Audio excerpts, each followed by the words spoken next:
Dr. Erdi, we have started. So thank you, first of all, for being in my podcast. I'm very happy to be here, and really don't know why did I get the invitation. Huh? I tried to prepare. Mm-hmm. Of course, I remember that you were in my class in cognitive science, and I asked you to start some classes with meditation. Yeah.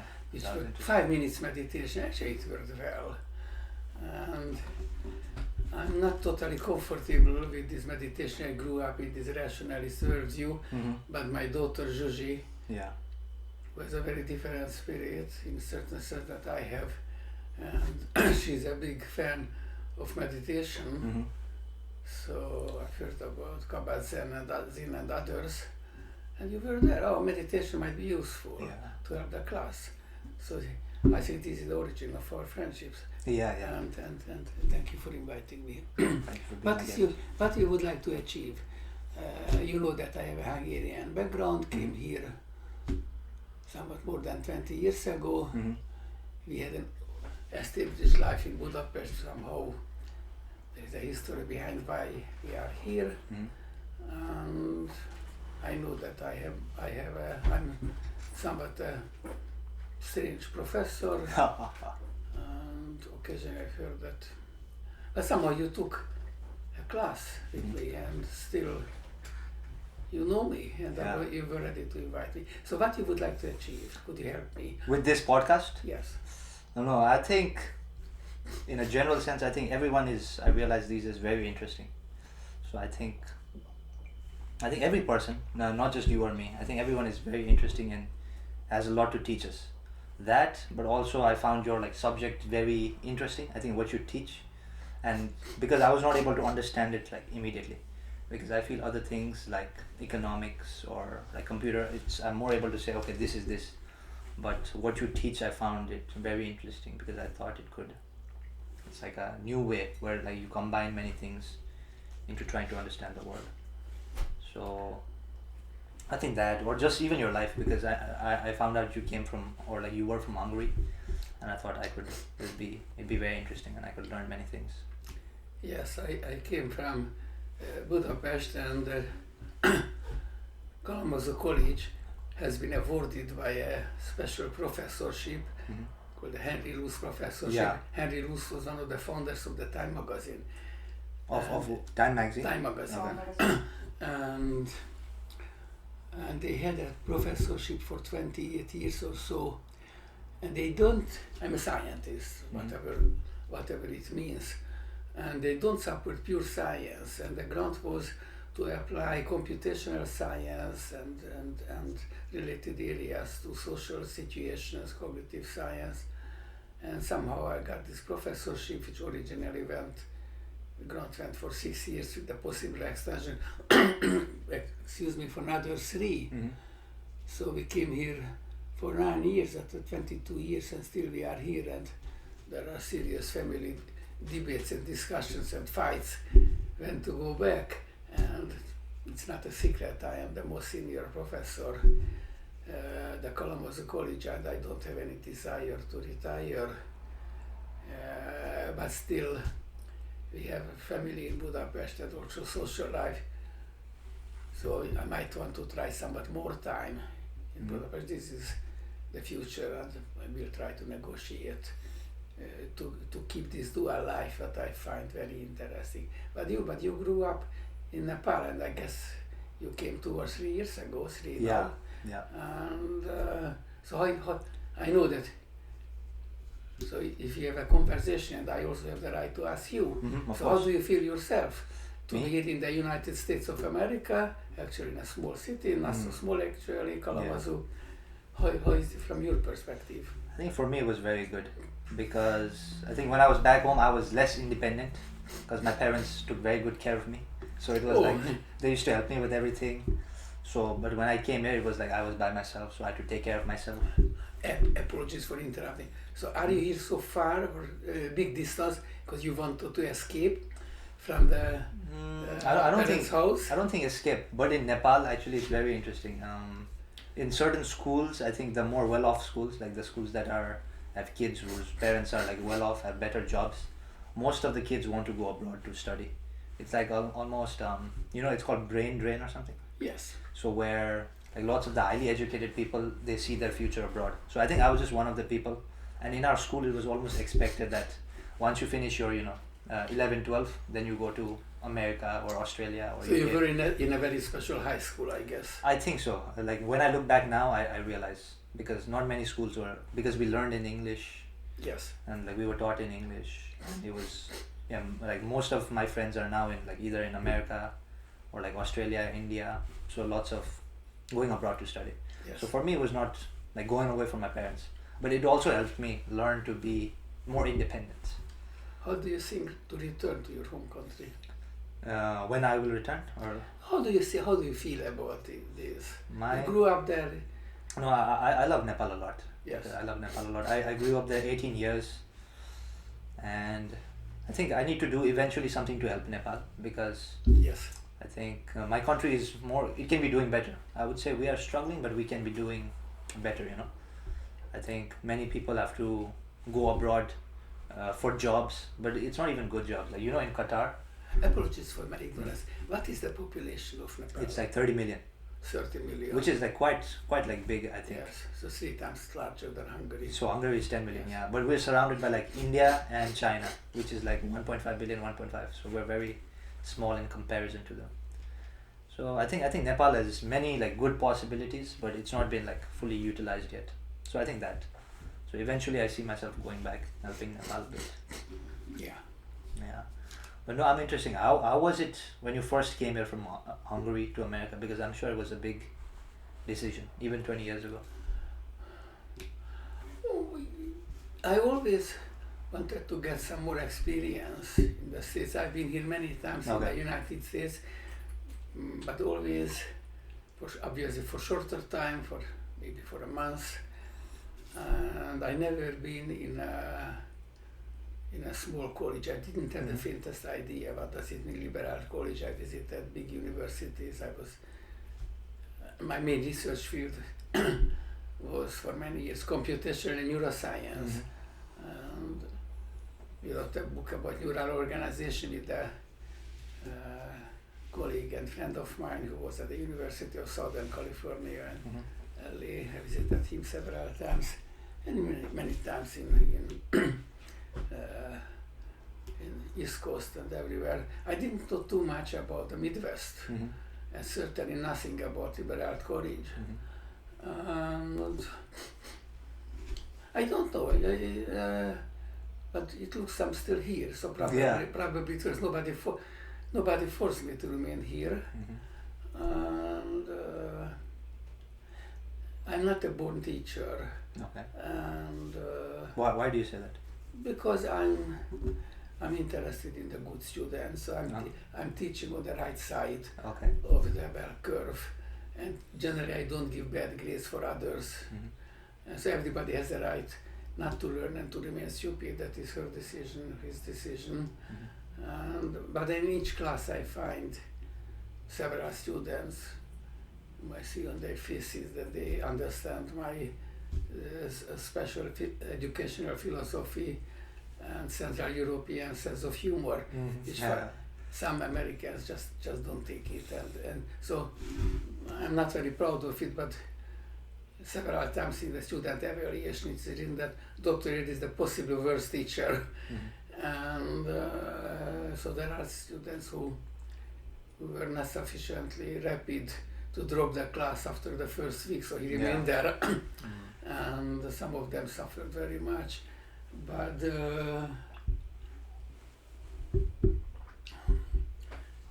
later some of them realized that it's not so bad. I'm very proud.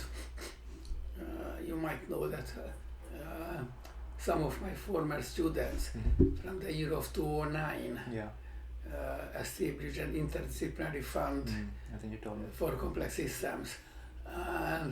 And in one of their private mail wrote, we learned something 10 years earlier, and we were able to use just 10 years later we realized that it's important, and it made us rich. So we are able to now to invest and to give back something to the college, and specifically to support the spirit as Dr. Erdi taught us. And so that was totally unexpected. So thank you, Beth Flower and others, Trevor Jones, and they were together, and Harold and Griffin, and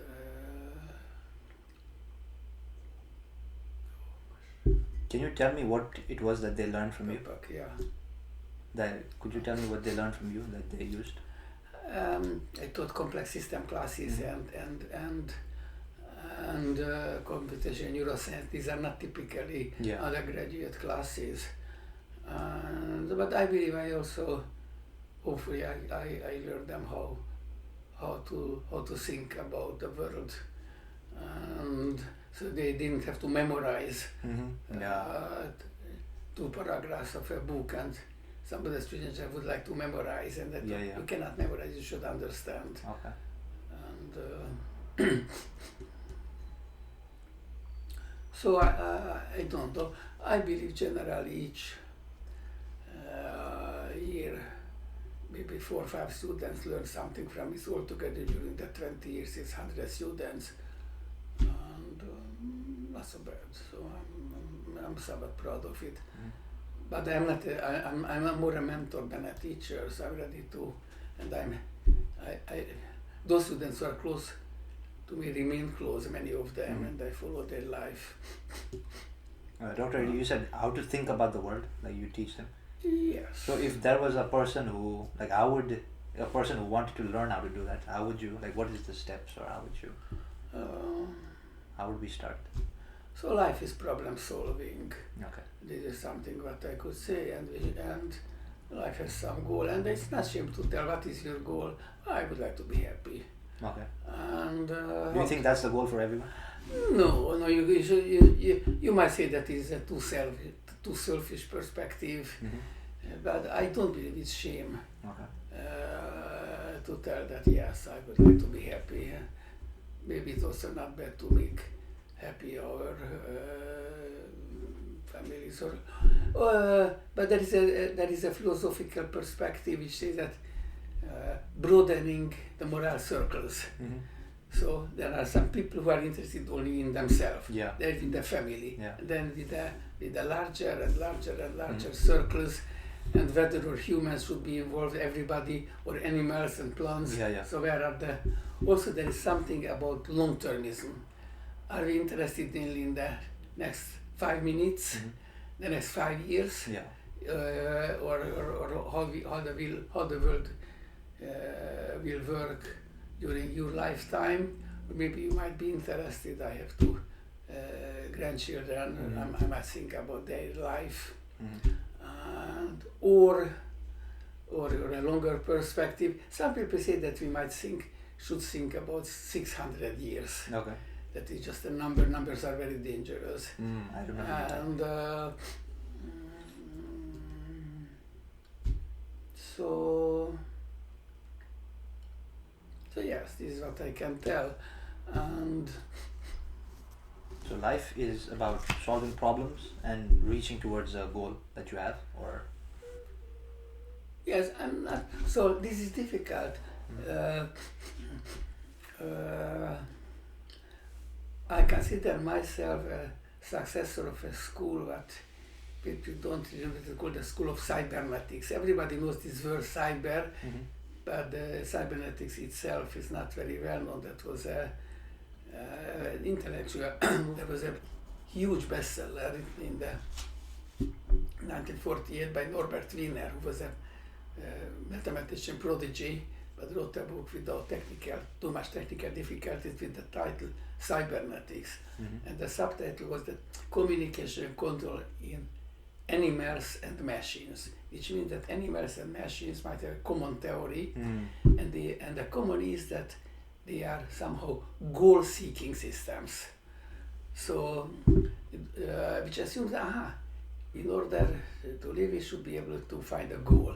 And very interesting, Norbert Wiener was a mathematician. Every mathematician who was who worked in the beginning of the Second World War held the military. So it was a goal. Here is a airplane of the enemy, Yeah. and he was how to find. Of course, the airplane tried to make some random Yeah. motion in order to avoid to being shot. So that was a very nice mathematics, how to find a moving target, which is a goal. And from this anti-aircraft algorithms and devices, a huge theory of goal-seeking systems evolved, but we basically call cybernetics. And then it almost died out 10 years later. And now there is a tacit renaissance. I'm just finishing about a book with the subtitle with the title Feedback and with the subtitle How to Destroy or Save the World. Oh, okay. And look, now everybody knows. Either we are now in the this is the best possible world. Everybody has now technological devices as phones. We cannot deny that whatever we are thinking about with a big pharma, still they produce drugs, and people live a much longer time. And roughly speaking, we are more healthy, and not only in the wealthy countries, but more or less everywhere. People everywhere have no cell phones. I don't know whether it is good or bad. And so one idea is that here is the world of prosperity, but there are tendencies and beliefs that gosh, something catastrophic might happen. And there are research groups and institutions, one in Stanford, one in Cambridge, United Kingdom, research for existential risk. And there are some numbers, I repeat again that numbers are dangerous, that the probability of having a big catastrophe, maybe having the extinction of the humanity, might be 1/6. These are numbers, so once again, don't tell me that I say it, and it's very difficult to calculate. So it might be prosperity or the total extinction of humanity. But my starting point is there is a very narrow borderline between the two. It might be, we might go to this region or to this country if you wish, and it needs a very fine control problem to avoid the negative pessimistic trajectories and to leave the world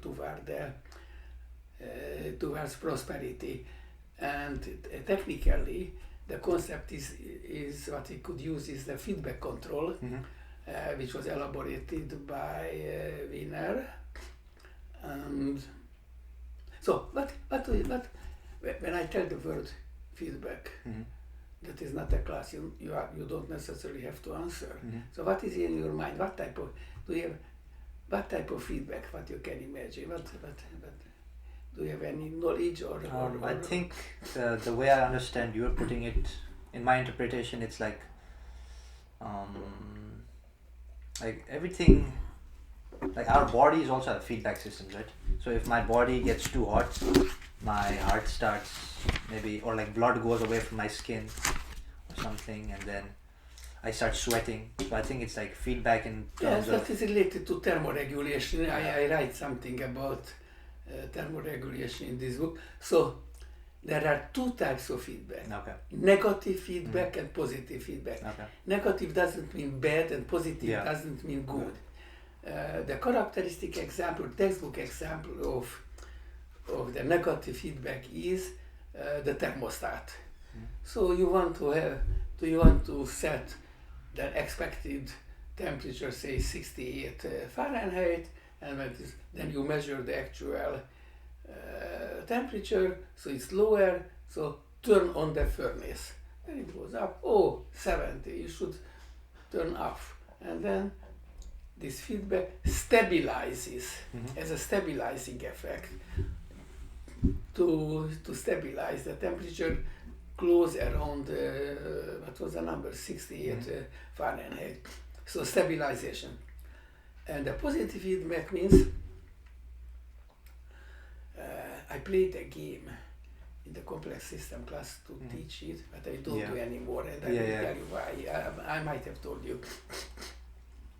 So we play, yes, and you should answer no, yes, No! yes. No! So then I see shouted more and more. Yeah. But then 1 year a colleague of mine, I think Dr. Tobosny, came. Peter, what happened? Did you kill each other? No, we are just playing. I just explain how the mutual excitement and mutual activation goes to the explosion of the world if you don't have any mechanism to make some inhibition. But the next year there was a shot at the MSU, and that was just like a year ago. And then the atmosphere of the college was, gosh, I don't want to do anymore because the atmosphere is different, and I just want to make people to be frightened, and I tell the story, but we don't shout anymore during the. So positive feedback is a reinforcement or an amplification of the small differences. It goes. So can you give me example? Another example? I give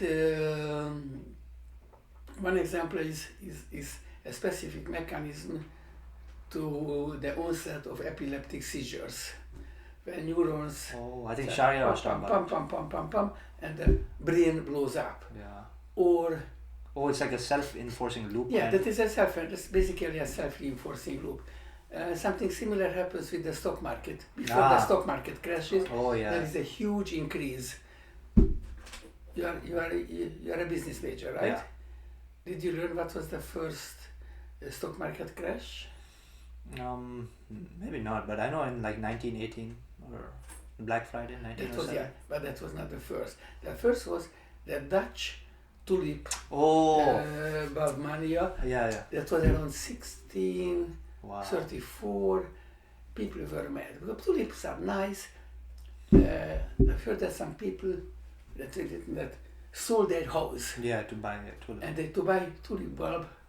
And then there was some. So it went. There was 1 month when there was a 20-fold increase in the price of the tulip. But it's never sustained forever. At a certain point, there is a market crash. There was a slight governmental intervention, and then there was a very rapid crash. There is something happened in 1711 that was a South Sea bulb. South Sea.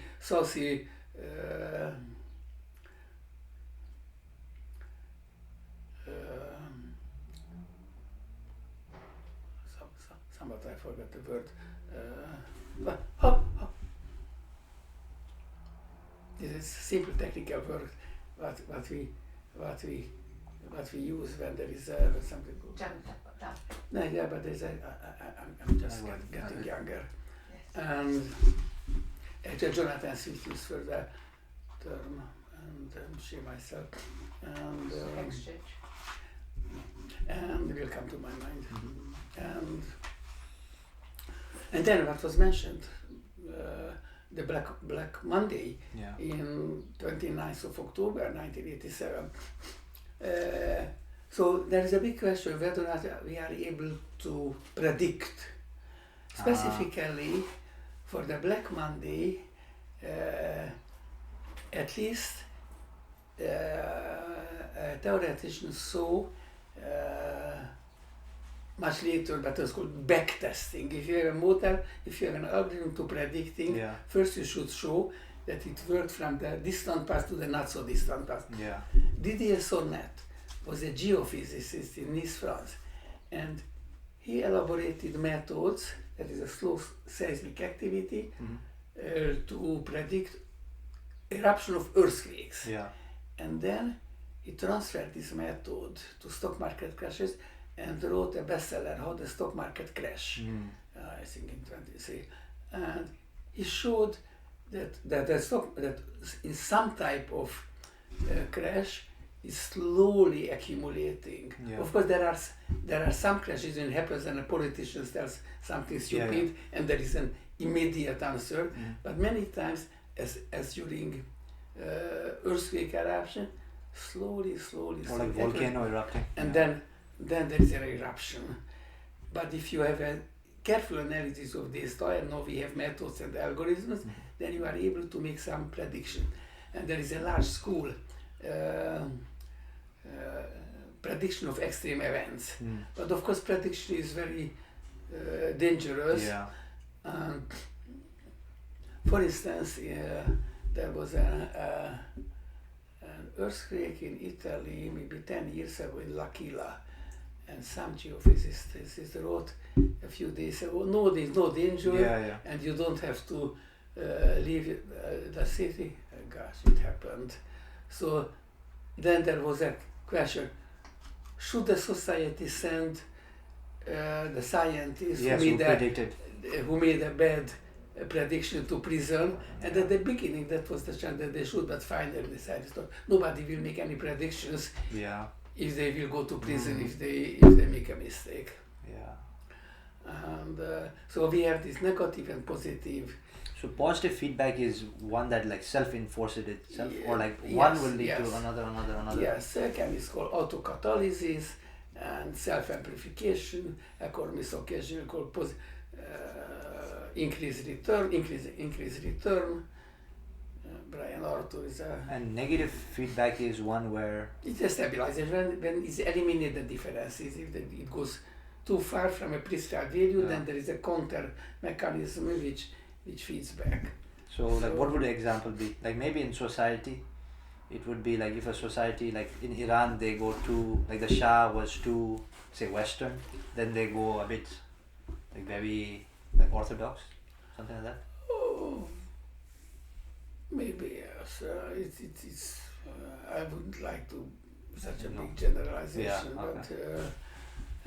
but we have not only simple negative positive feedback, but everything negative and positive feedback loops, and of course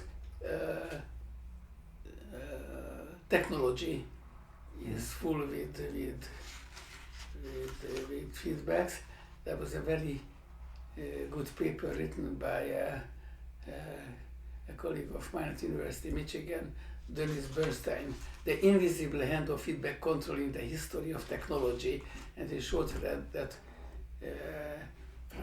from the ancient Greek water clock and the mechanical clocks and steam engines, and now with the electronic age and the stabilization of airspace. So we have more interestingly, which was not in the book, but there is an early application of feedback control, which was popular, which appeared in a Disney movie, Moana. Really, I love that movie. Do you know? I love that movie. So, I know. I love that movie. So Moana is a girl in Polynesia. Yeah. And they have a catamaran. So there is a specific technique that this Polynesian built in order to stabilize this ship, and basically that was the first, as we believe, technological applications of feedback control. So I wrote it. I was very happy to find it, and of course biology is full with controls. You mentioned thermoregulations and blood sugar regulations and generally homeostasis. Yeah. And then there is another about the economic world, because there's one school class. We should let economy work, and the best is not to make any intervention. In the modern is the Friedman. Milton Friedman's approach. Could you actually tell me more about Moana, or because I think we could talk more about that, or how it used like the system you're talking about of like self-correction? So feedback control is an invisible thread in the history of technology, and probably the Polynesian ship was the first which intuitively used this concept of self-stabilization, and it had a huge effect because they were able to sail for a very long distance. So that would be positive feedback. Yes. Okay. Actually, both. Both. And negative feedback in that sense that they provided the stability for the boat. Do you know how it worked or what it was? Like what kind of system did they use? So they had a ship, and then there was a second part. That is the modern technology. Modern term is called catamaran, and they neutralized the effects of the big waves. And they were able to sail for longer.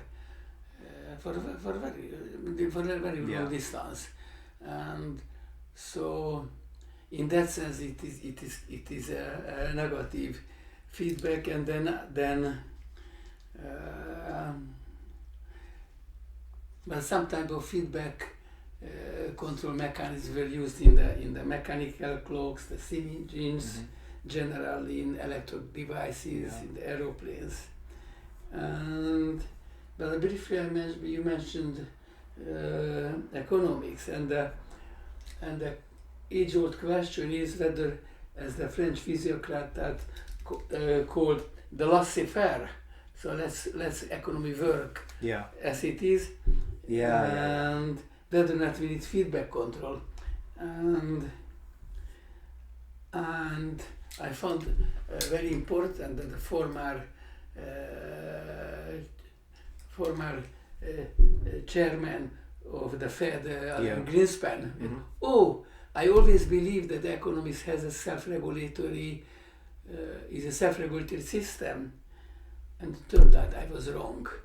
That he told in 2008 when there was the big financial crisis, and so some regulation was missing in the financial system, and it looks that the financial system is inherently unstable, and called the Minsky hypothesis, and we need some more regulations. But I think some people argue it's because of like too many regulations also. Yes, I know, but I belong to this camp who believe that humanity has not found any better suggestion than the democratic institutions, and they should have some power of control. And so recent concerns emerged that the financial power of the few can be converted into political and even a legal power. Look, I'm an old boomer. I leave it for the Gen Z to stop and reverse the negative spiral what we have. And I know that you say that, okay, boomer, you screwed up the world. I have a okay boomer t-shirt. I was thinking to wear it. I might have done it. And so I don't want to tell that when I told that life is problem solving and we left you a lot of difficulties from climate. I don't like to say climate crisis, but certainly difficulties with the climate and social and financial inequalities, and we have this whole problem with the post-colonialism. But to do it, I don't want to say that we solved all the problems. There is a lot of difficulties. Look, I hope you will do much better than we did. Do you know there's a writer called Nassim Taleb? Yeah. And he talks about like black swans, or like, and I found it similar. Yes. Because like in the financial institutions, what I think is, in my opinion, is that, you know, people who do these things, they can profit from them, but they don't suffer the losses. Black swan is just popularized the concept, but in the mainstream science called like tails? Related to the power law distribution, which is very different from the Gaussian distribution or the bell curve, which is symmetric, and in the pop culture occasionally called the 80 to 20 rule. Yeah. That Pareto or something. 20% of people owns 80%. Now recently it said that 1% owns. Yeah. And so, but this power law distribution is everywhere. Say a few percent of people in a community speak the 80% of the time, while the others never tell a single word. And so that is universal. And Mark Newman, a professor of complex system at University of Michigan, wrote a very highly cited paper about the power law distributions about 20 years ago. Gave a lot of examples how power law distribution occurs everywhere, and gave a couple of mechanisms how to generate power law distributions. Too technical. I would leave the details here. Yes, so this is about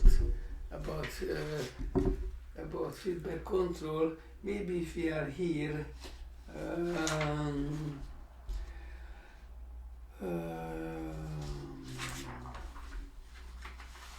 So there's positive and negative feedback, and there are many things that have either or there are many things that combine both of them, like the Polynesian technology. Yes. We need both of them, and generally we need a balanced, Yeah. balanced feedback loop. So could you give me an example in our society where we have these loops that aren't balanced, or that could be better balanced?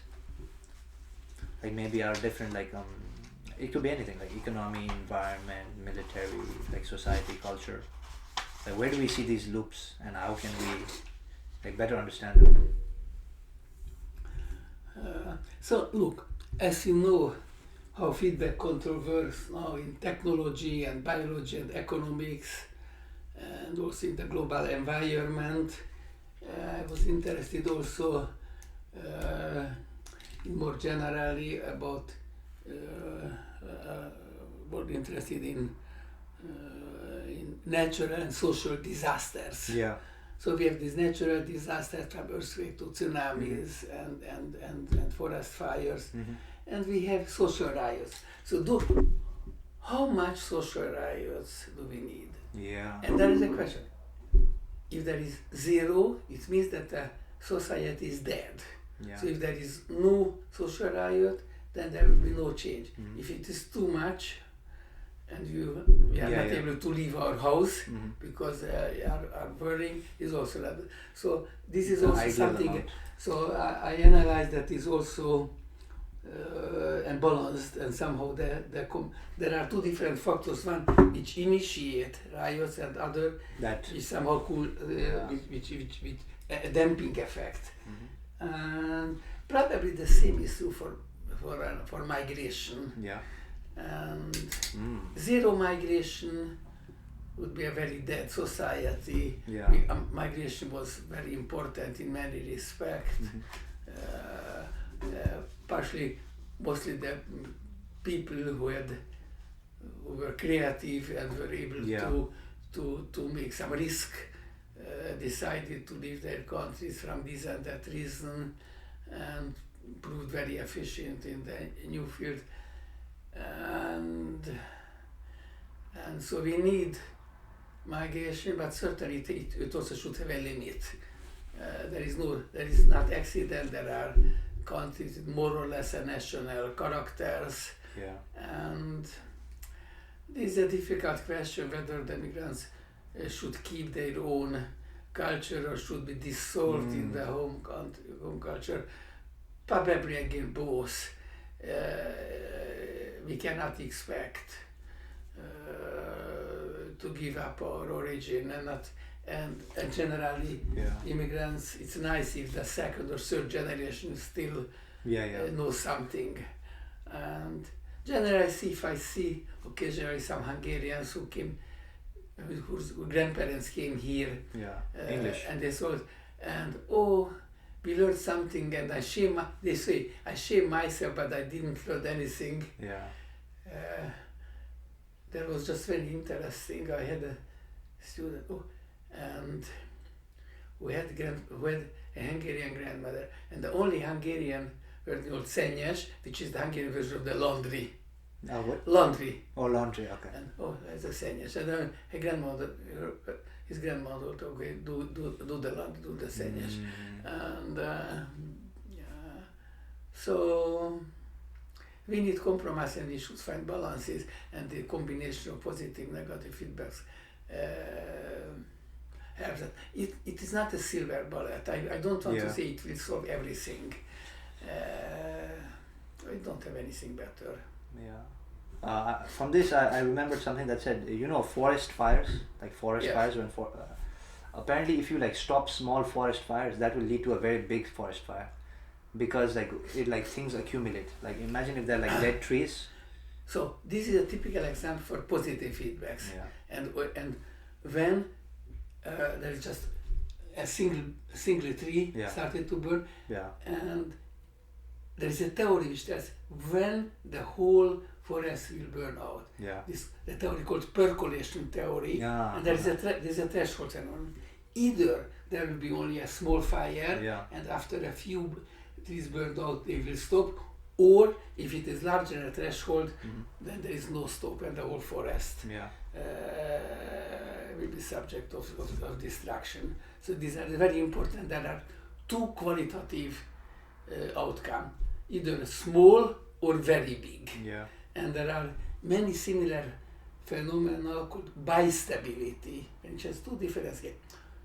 Occasionally it's not continuous. There are low prices and high prices, and there is a little changes in the circumstances, and there is a sudden jump from low price to high. So it's like almost like two states that are very different from each other. Yes. Like maybe ice and water, or it's something similar as water and water and vapor. So I lived in the Celsius world. So, me too. So you know that 100 Celsius is the boiling point. So from 96 water, 97 water, 98 water, 99, 100, gosh, it's totally different. It's exactly. This is called phase transition, and this phase transition is very well known in the physics. There are first order, second order phase transitions, higher order. Really? And something similar happens in the social world. And there were some interdisciplinary research fields. One was called catastrophe theory in the 1970s, and another was called synergetics. It was Hermann Haken from Stuttgart, and who investigated what they call the non-equilibrium phase transition, but not in biological and social systems. And so there is a dog. It might be very aggressive or remaining silent. A riot in a prison. There is some it might be stopped. Slowly, just people start to do something, some little cooperation. At a certain point, erupts. So these switching mechanisms are very important, and I'm very interested in this mechanism.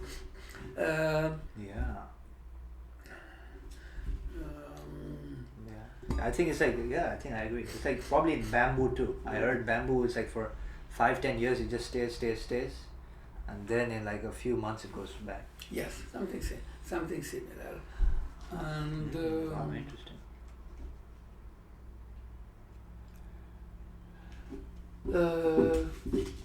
Maybe I would tell you, if you don't give questions, that at a certain point in my life I got some critics. What I'm doing is not big science anymore, and it's time to stop scientific research, and I always thought I would be able to write bestsellers.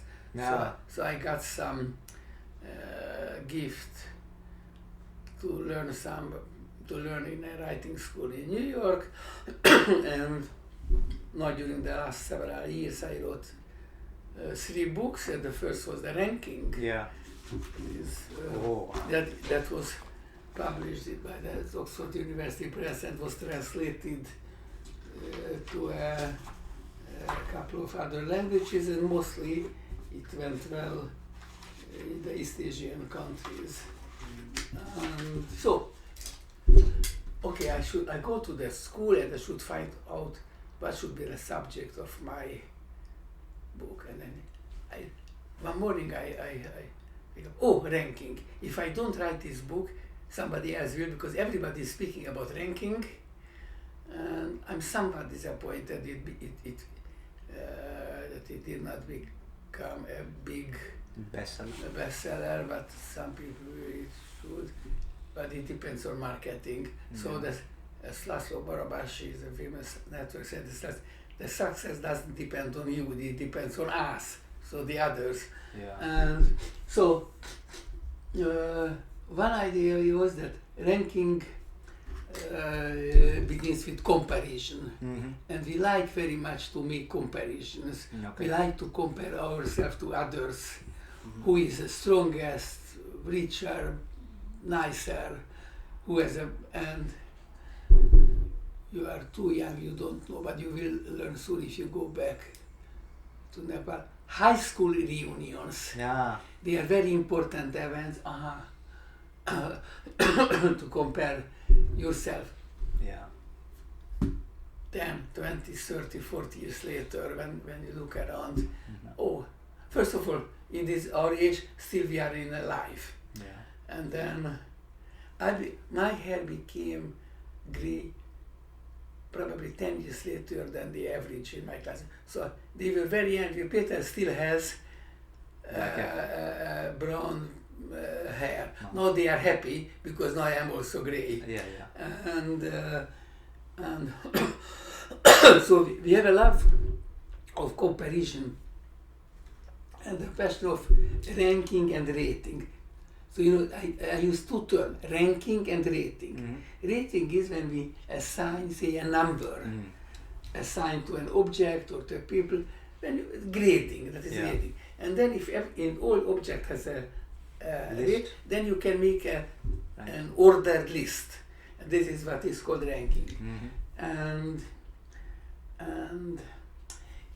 in principle, a grade should be given independently on the others, but every teacher knows it doesn't go that way. If you give a grades, it is impossible to always to be objective, and there is some interaction with the grades, and intuitively we compare students that she was better than the others. And other is that societies are hierarchical, and so related to social ranking.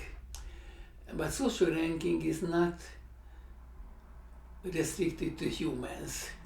And have you heard the expression pecking order? So that is chickens. And it goes back, there was a Norwegian boy, about 10 years old, who spent his summers in a suburb of Oslo, capital of Norway, and spent his time to observe a poultry court and how chicken behave. And it turned out that he realized that they made the mechanism. That there was a stronger chicken give a peck to the others, and then the next time, he is stronger, I will not fight with him anymore. For the whole community, this is a very good mechanism to save energy, because they don't have to fight again. So everybody learns his place in the community. And of course, from chicken to humans, that is a big step, but still we have this some kind of pecking order mechanism. And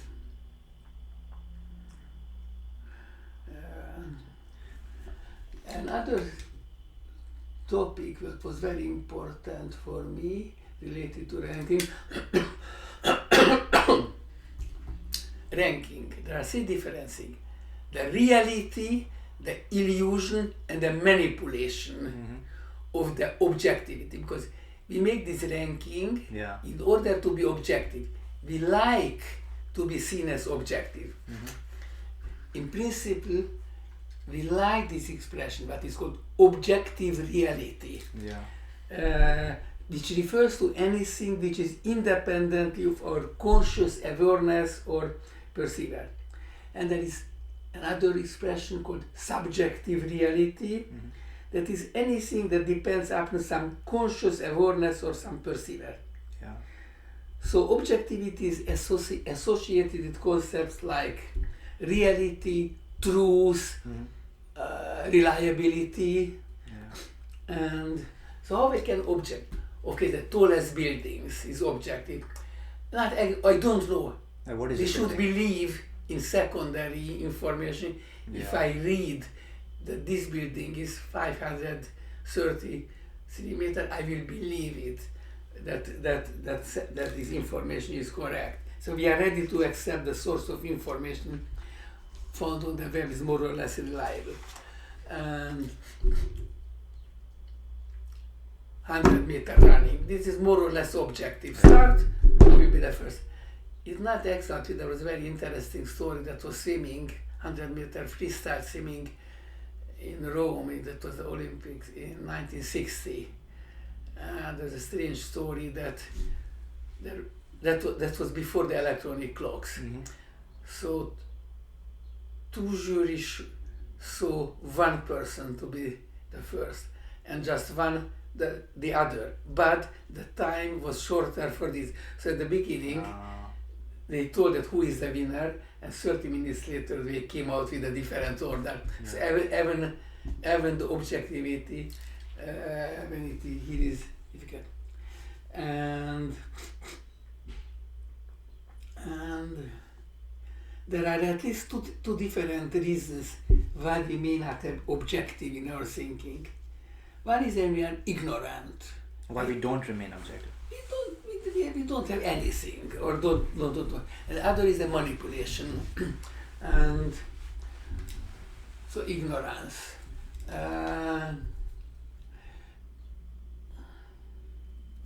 So we know well, these teachers, that incompetent students overestimate their knowledge. And competent students already know what they don't know, so they underestimate themselves. So there is a self-confidence, knowledge self-confidence goes well, oh no, goes back, and then it comes back. That was a Dunning-Kruger effect in social psychology. And so society is based on these metrics. Should we love it? I don't know, but should we do or should not? Should not. And I cannot deny, and there are books against the tyranny of metrics. That it is known that in policing the number of cases solved, crime rates, other statistics have been manipulated to produce a better result. And well-known anecdotal cases that surgeons who avoid treating risky patients so not to reduce their performance measures. And in education, teaching to the test. Actually, I'm very proud. I spoke about these student evaluations, and one student once wrote that other teachers teach how to they teach for tests, and Dr. Erdi teaches us for the remaining part of the life, and not just to pass a test. And so I told you that I was proud for this. And so when you have a job application, you cannot avoid it. You will be ranked. And so somehow we construct some metrics to evaluate performance, and of course metrics can be gamed. I cannot deny. SAT score. But if you don't do, then we don't have anything better, just verbal evaluation. So my general suggests what I expressed in the book: trust, but with caution. We never bring now any shopping without consulting with the internet. So recommendation systems. And of course there are occasionally some false reviews, and there are many anecdotes about false reviews. But I read a number a couple of years ago that 14% of the reviews should be false, which means 85% is not false. So, and so trust, but but be cautious, and mostly so college ranking. Everybody uses, nobody likes. Yeah. And But maybe the schools at the very top like. Yes. So we have our modern obsession with university ranking. Yeah. And the story goes back to 1983. That was the US News World Report. Mm-hmm.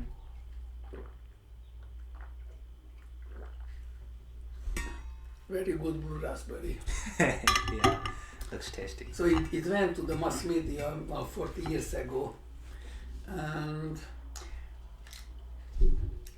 but how does it work? I told you that ranking starts with comparison and the rating. Yeah. So it should be some rule how to assign a number of schools. And then there are some indicators. So what matters? Say the volume of a library. Because that is an input data. If you have a larger library, probably the students will have more opportunity to learn. Or But you're right, like every metric can be gamed because a university can think to be higher, I just need to get a bigger library. But there is one specific. Maybe Nobel Prize winners, I think that's a good one. This is a different topic, we might go there, but I would like to finish with the reputation of schools. In some system, there's a reputation. But how does it work? And who gives? I asked President Jorge Gonzalez. Yeah. So he gets a list. And so probably there are 50 schools, say, similar to us. And I guess he visited maybe 10 of them. Mm-hmm. But what does it mean he visited? I guess he went there, he was picked up at the airport, they got a dinner, then they attended the board meeting, then went to the football game, maybe saw some other administrators, maybe very accidentally one or two senior faculty, maybe 2 students.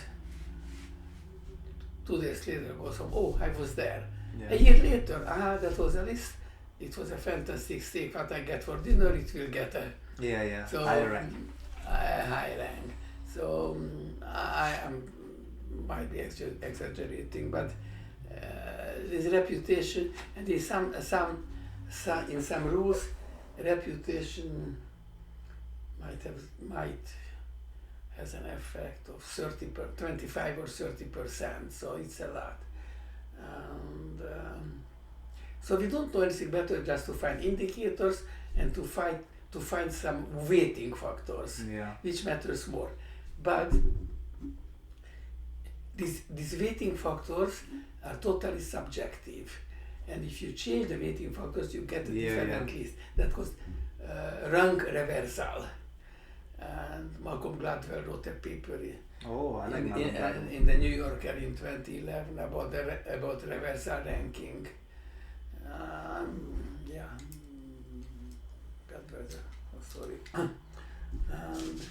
We also play always this game when we're recommending students for the graduate school.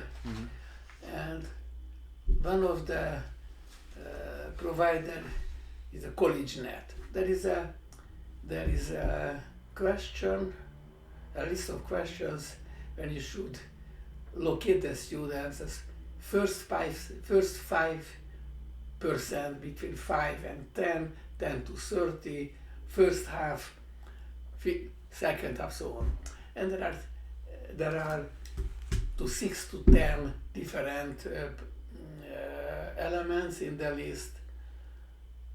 Ability to work independently, motivation, honest, maybe something more about the personal character, writing and ability to work in a group. So I asked my colleagues, how much time do you spend? 2 minutes. So there are some so-called, call them as micro-rationalists who really collected data of students in the decades, and they have data about 10,000 students. But still they also will not do I calculate the average. We have some intuitive feeling. But we do it this is an honest game. Generally we give a little better than the students deserve, but we also know that who will read this evaluation will not, that probably want to help a little the students, but we are not dishonest. So I multiply it with 1.2 and she will divide by 1.2. We play this game. Wow. And one thing that I never do, I never give a pure excellent or pure, because if I do, I believe that the reader will have that I was not too good. I was not sincere, and I just wanted to help the students. So I always, first I will send, even if a student I want to support very much, I would like to identify her weakest point and to give maybe not, I will not locate her in the first 5%, just maybe the second or maybe just in the third category. And then they will know that I was careful and just I didn't like pum pum pum pum pum pum the best. But you know, this is influencing their life. So there's a recommendation for graduate students, and based on this game, they will be accepted or will not be accepted. So generally a student applies for a number of different graduate students. So first of all, if I don't want to recommend, I say it's better not to ask me. So I do it only for those students who are above a certain threshold. But of course there are different schools, and if she's not the best, I will find one school, probably the weakest, where I will give a better set of grades in order to help her at least to the Western Michigan University engineering, which is not necessarily the best engineering school.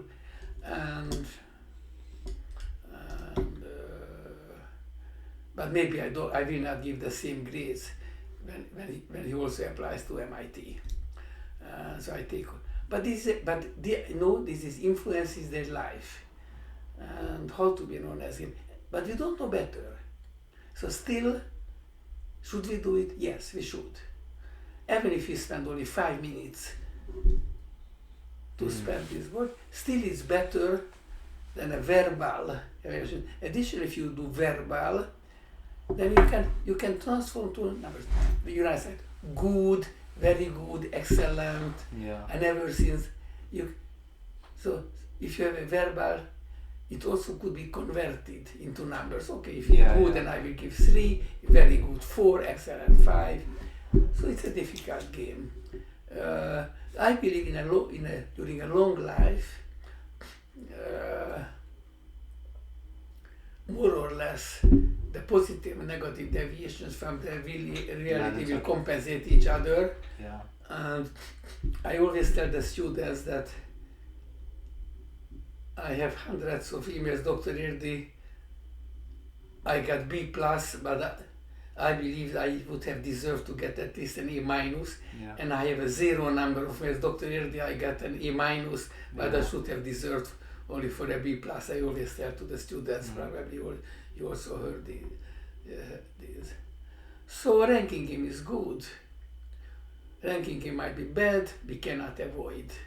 And we don't have to love it, but we should live with it.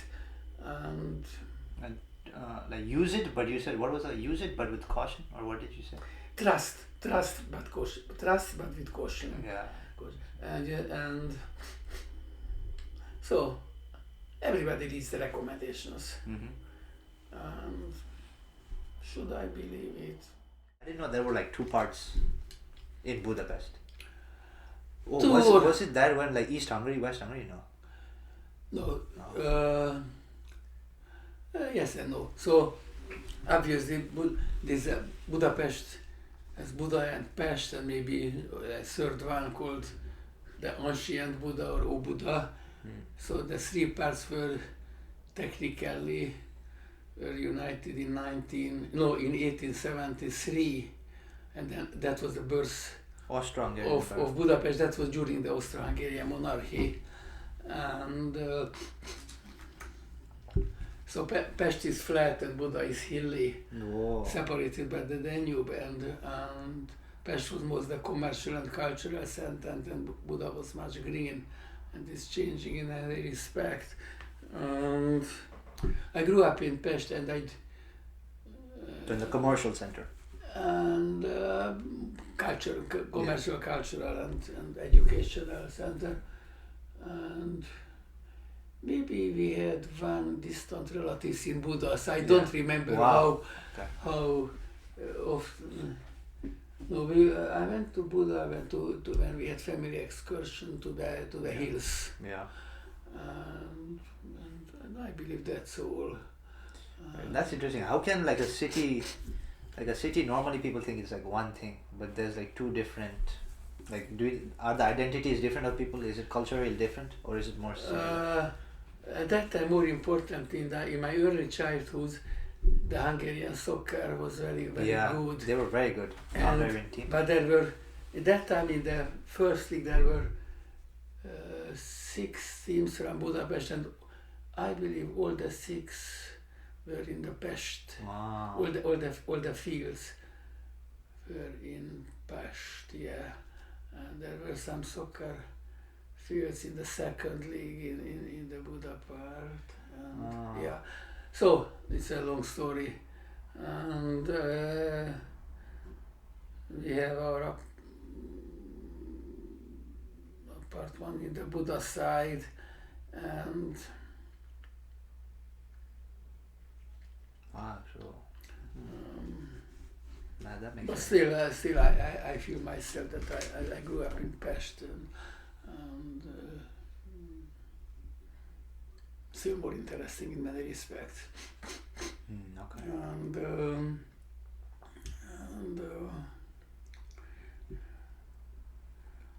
in the downtown of Budapest, the real downtown, there is a club. When I had the book launch event of the ranking, and interestingly, when I was there, I saw some of my friends who they were friends for decades, and they were sitting in this room 20 meters apart, and they didn't want to make any eye contact. So I asked them, you don't know, they don't talk to each other anymore. Wow. And actually there was, and I also at that time, I also had some problem with the friendship, so, how I'm thinking about the reparability of relationship. My next book will be about repair.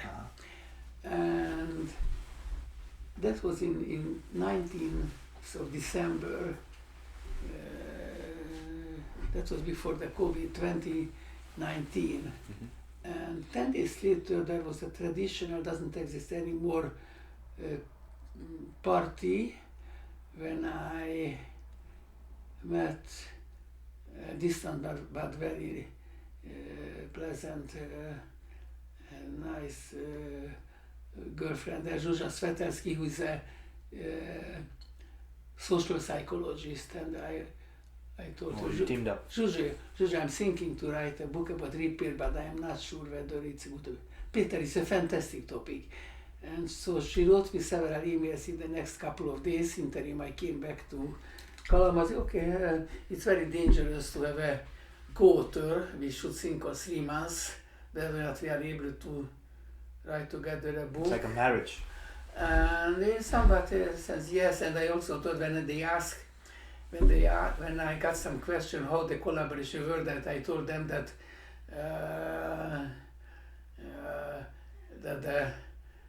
the rooms of the writers, that is so secret as the bedroom secret, so I don't want to tell how did we write the book. We had a lot of conversation, but I like my own writing style, so I converted her text into my language somehow. So we had several motivations to write this repair book. That was the personnel that we saw too many broken relationships around us, and should and could they be repaired. And the second was very global. So we see something went wrong with the world. We see the food waste and hunger, cheap clothing for the rich, and manufactured in conditions close to slavery in other parts of the world, and climate change. I don't like very much the expression climate crisis, social inequality, natural social disasters, and so what we should do with this. And third, well, we are separated with almost with one generation, but we lived in a poor country. So repair culture was very important. That was the social norm. And when we were thinking about the book, we had an aha moment. We have so many resources. So resources, of course, this phone, but we also resources each other, because if you want to make a series of podcasts, you need people who talk. And of course, I'm happy to be invited, and I also hope that if you have this podcast, maybe some more people will learn about these books, will buy it. It will not be a huge commercial success, but still. But of course, there are other resources. There are global resources, including the air or the water or the ocean. And what we will do if these resources are impaired? There are a lot of unintended consequences of the economical and technological development. So, disposable products. In the 1950s, in this country, that is the United States of America, between the 40s and the mid-50s, there was a 30% increase, whatever you measure, the richness of people, not necessarily GDP. So people, I thought, oh, we have money. We can afford now house, decent education to our children, 2 weeks vacation, a car with 4 wheels, some nice lunch and dinners, and then, so industrial development happened. Then disposable things, plastics. Oh, it makes our life easier, we just dispose. So there was,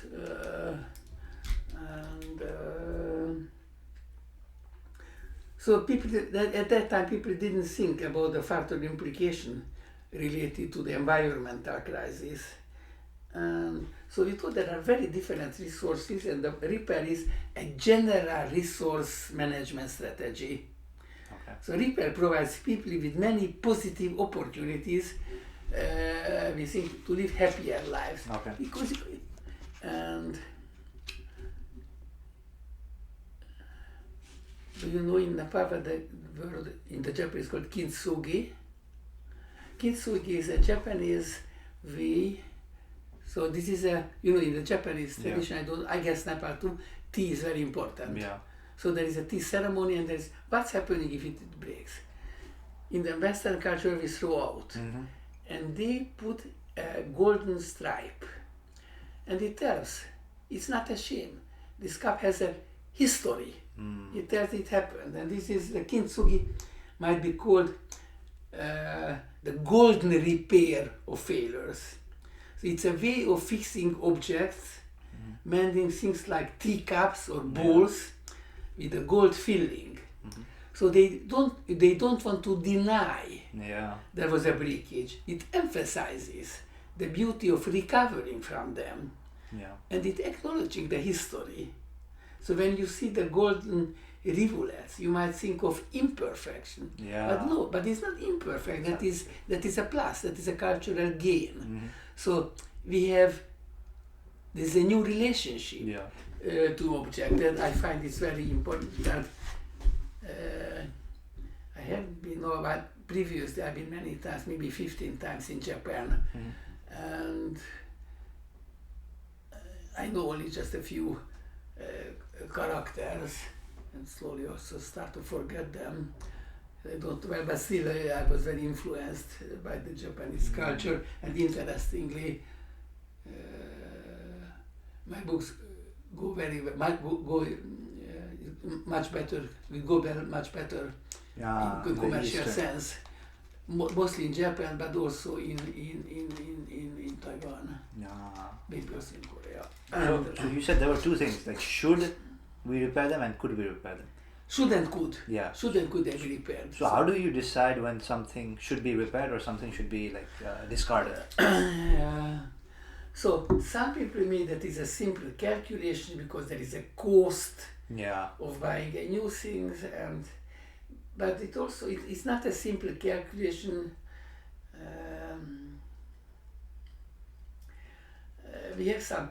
We might have some emotional attachment to these objects. So still we like, I bought this when I had my big birthday and we were in San Francisco. That was more than 7 years ago, and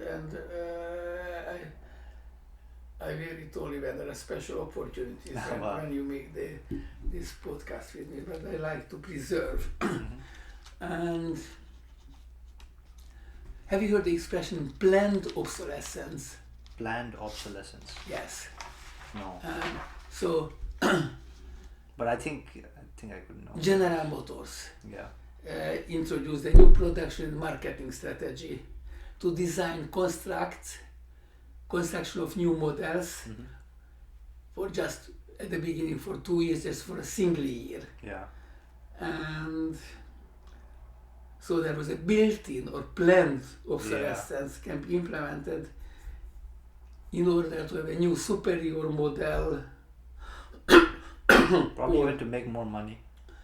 Yes. Like Apple has something similar. Yeah, I Apple will tell iPhone. but I tell another historical event. That was the light bulb conspiracy. I think I know. So the goal of the bulb industries was a systematic reduction in the capacity. At the beginning, they were able to construct bulbs. More or less, the operating time was 2,000 hours. Okay. And the goal was to reduce it to 1,000, but precisely 1,000 plus minus 2. Yeah. So they are able to almost precisely predict. And there was a cartel, Phoebus cartel, General Electrics, Tokyo Electrics, big European companies, the Germany's Ostam, Netherlands Philips, the France company, the Lamp, there's a famous Hungarian company, Tungsram, the British Associated Electronic Industries. They make a cartel. In principle, it should have worked for 25 years, but the Second World War came, so they didn't have it. That was fantastic. So the industrial researchers were paid to reduce the duration, the life duration, but to make it more reliable. And yes, we have now, which is strange, that this business model with Apple and others for that we throw out devices when a battery goes down. And there is a movement, right to repair, which is increased very much. The European Union certainly accepted some rules, and here I think it goes in different states, it goes differently, but I believe well, 2 or 3 years ago when I checked, maybe 25 states already had some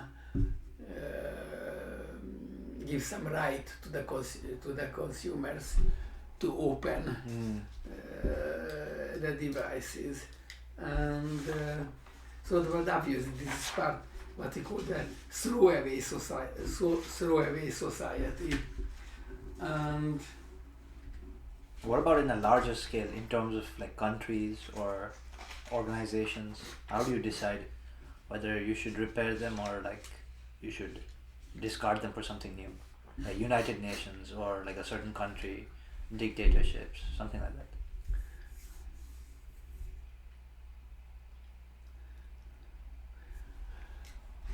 we don't have a world government. We cannot believe. So there are these goods which is important for everybody. I would believe that ocean Yeah, or air, yeah, and this is something which doesn't belong to a specific country, and how the decision should be made. And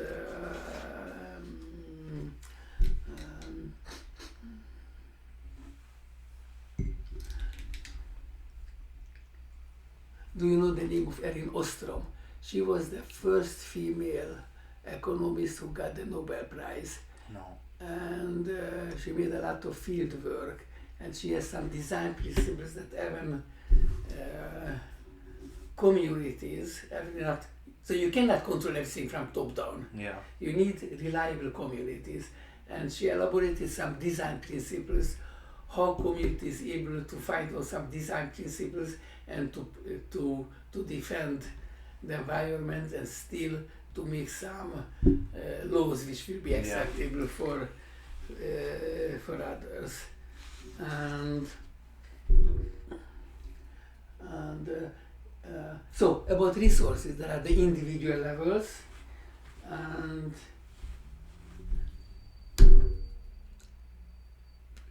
it was something unimaginable in my childhood.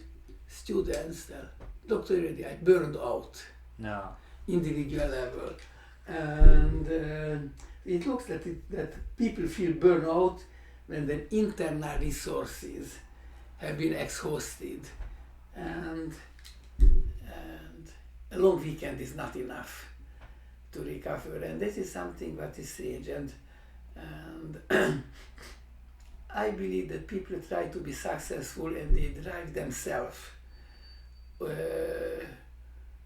over their own physical and mental limits.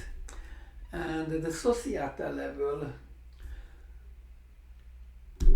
so somehow we should avoid the collapse of societies. And so, as I already told, human societies are problem-solving organizations. So if there is a conflict between the interests of the decision-making elites in the short run and the long-term interests of the society as a whole, then the problem solving will fail. So when a society as a whole does not have the cognitive capacity to provide an appropriate response in critical situation, then it will collapse. I believe that was behind the Iron Curtain, but we saw the collapse of the Soviet Union. That was unbelievable. But I grew up behind the Iron Curtain. I never imagined that it might happen in our life or in the life of our grandchildren. But somehow now retrospectively see that was a situation that was not stable and cannot be sustained. So this is a textbook example of catastrophic event when the society didn't have the problem-solving ability.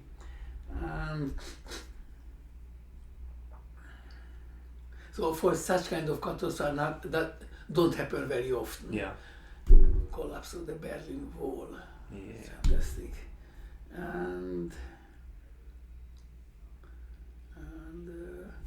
So so what's happening when things go? So first of all, we are able to repair things which were at a certain point they were good. Yeah. So now there's a question about the golden age. We like to say, well, it's not good now, Yeah. but it was much better 20 years ago, 50 years ago, 200 years ago. And it looks that golden age was not so golden anymore. Now, then also there are different mechanisms how things which are already good, what have impaired. First of all, there is irreversibility. And I think it's like when you're cooking an egg or something. yes. And so irreversibly damages relativity does. Here are the natural macroscopic processes. They have directions. Soup cools down. Yeah. You have maybe the cold fruit soup. Do you have any cold soup in your culture in Nepal? Just warm soup, I think, not cold. Like not cold, yeah, warm. You have only one soup? Warm, like hot. Warm? Hot. So you don't have any. No. So in some cultures there are cold soups. In Spain it's famous with the gazpacho. Oh, I didn't know. Okay. This is the vegetable soup. And kalte Obst soup in the German culture. Hungary is part of the German culture. So this is something. And milk turns sour. Yeah. And fruits and vegetables rot. So sometimes we don't see it coming. And there is something, the spontaneous glass breakage. That some of them was very famous, I think in Toronto, in one of them, in Big Tower. Some glass just broke with windows in high-rise buildings. And no apparent cause. And so we have this breakage and collapse of things, individual level. In some countries, historically larger the ratio of the suicide, for instance. In Hungary it was strong for a while, and I do believe one reason is that Hungary is between West and East Europe. Yeah. So Hungarians, like we Hungarians defended West Europe against the Turkish and other type of Eastern, but we are never accepted as the emancipated member of the Western culture. So they have this problem. Well, I might be totally wrong, but probably I'm not. And so this is also good. So what's happening when things will be wrong or there is some change? There are two possibilities. Back to normal. So there is a small change and it goes back. You can imagine it is a volley, and there's a ball. You kick up the ball, it's not stable, it goes back. But if you have a big kick, it might be another ball and you don't know what will happen. This is transition to the new normal. Okay. And probably in social situations, we might be now towards a new normal, but we don't see. But roughly speaking, so we had this throwaway society. The expression of throwaway society appeared in the Life magazine that was very popular in 1955. And that was happy. Okay, we are able to throw away because we have the capacity to renew. Nobody had any second idea about the environmental effects. And then it turned out it doesn't go that way. And Rachel Carson Phoebe's book, The Silent Spring, was published in 1962, speaking about the responsibility of scientists and what will happen if we neglect the environmental effects.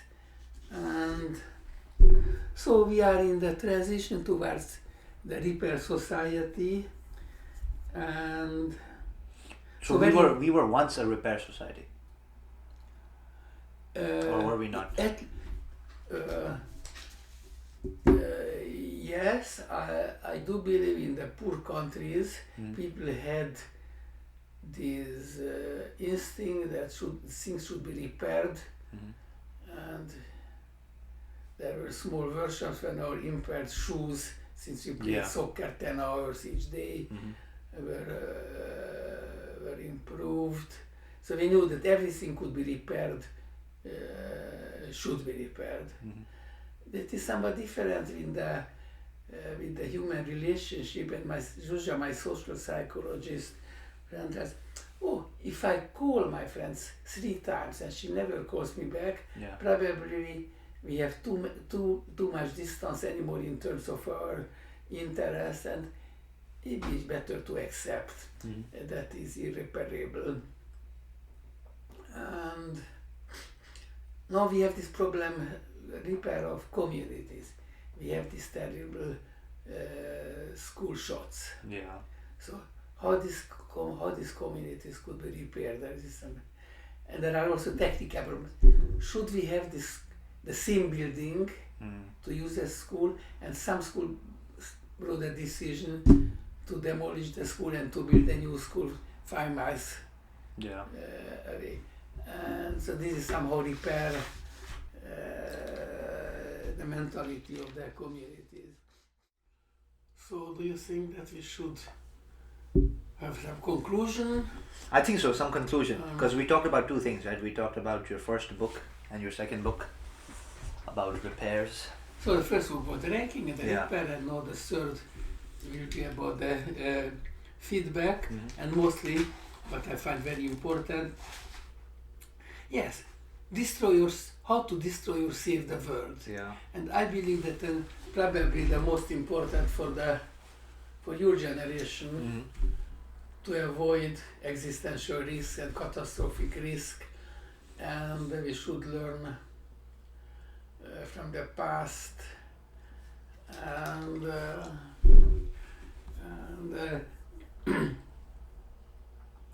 so we don't have a direct answer for this question, but there are stabilizing and destabilizing mechanisms to keep the world safe. And so this is the world of prosperity, the world of catastrophe, and there are many different events from natural disasters and what will happen with the climate and these huge social inequalities. And slowly 20 years ago there was a famous book of Thomas Friedman, The World is Flat, which suggested that earlier there were huge inhomogeneities, and now everybody has cell phone, but still the world is not flat. Mostly we learned how the COVID was treated in different countries, and how Africa was so poorly treated, and still we have malaria. And this is a very interesting story, because the pesticide DDT, which was forbidden in the 50s because they had a malignant nature, but this is the best drug against malaria. So there is a trade-off. If you want to treat appropriate malaria, then we take the risk that there will be more pesticides in the environment. So we should know there are no clear rules. This is the good and this is the bad. And this is my main message, that we should have some balanced view. Since we have the stabilizing and destabilizing mechanism, we need both. And somehow we should be able to accept it's very difficult that other people have different perspectives.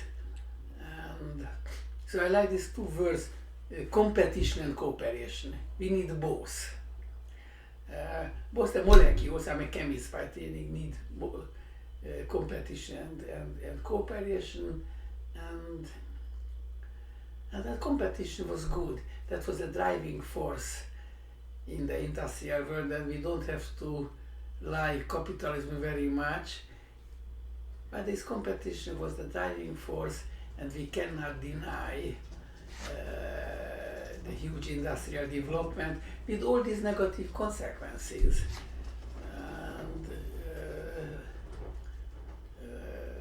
But it changed the world. We had steam engines, mines, we had big factories, then we had oil, and we had electricity, and of course it implied the destruction of the environment. And this is something that I'm thinking as a next project about, to think about the unintended consequences. Since we have a very limited cognitive ability, and we are able to see a few steps forward. Even in the chess, of course, there are the very best chess players can, but this is a finite game, and and it's very, and we have a very strong cognitive limit. We are not able to. I know that you know that you know that you know, and we are not able to follow maybe just 3 or 4 levels, and so we don't see these unintended consequences. And of course. So, should we blame? No, I tell in a different way. We had polyvinyl chloride, PVC, and polyethylene, and they helped to have cheap clothes for a huge population. Then turned out that now there are too many plastics in the ocean. But that was an unintended consequence.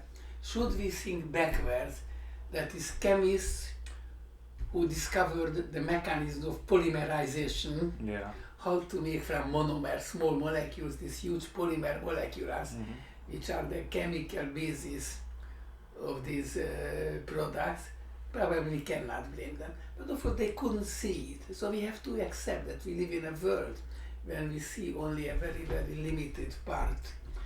And I teach this in complex system class in the hope that we see the scope and limits of predictability. A big mistake what we can do if we try to predict something which is inherently unpredictable. If you have a coin, head and tail, of course you are not able to predict what will the result of the next drop. It might be head or tail. It doesn't depend on the previous data. It is totally independent. So if you say that, oh, I will be able to predict, then you make a mistake. You can't. Even if you have a statistics, probably there is something also in some financial game that you cannot predict. So we have to accept the limits of the predictability. There are strong debates among the modelers who try to predict the future of the climate. And it looks that the models are strongly nonlinear, and in many cases they will lead what we call technically chaos, but chaos is a mathematical expression, and it means that among others, that it is very sensitive to small changes to the initial conditions.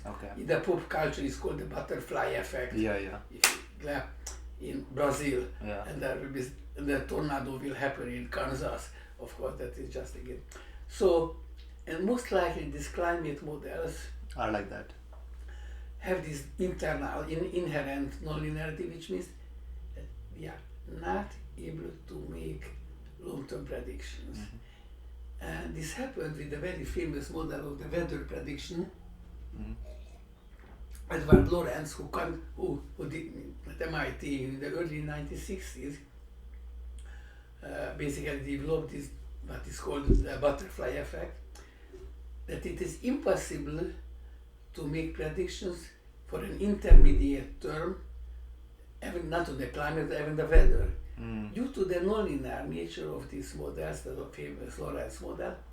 So not because the meteorologists are stupid, but they are just nonlinear. This is the limits of our ability to predict. And of course our goal is to widening the limits of predictability, but to accept that limits exist.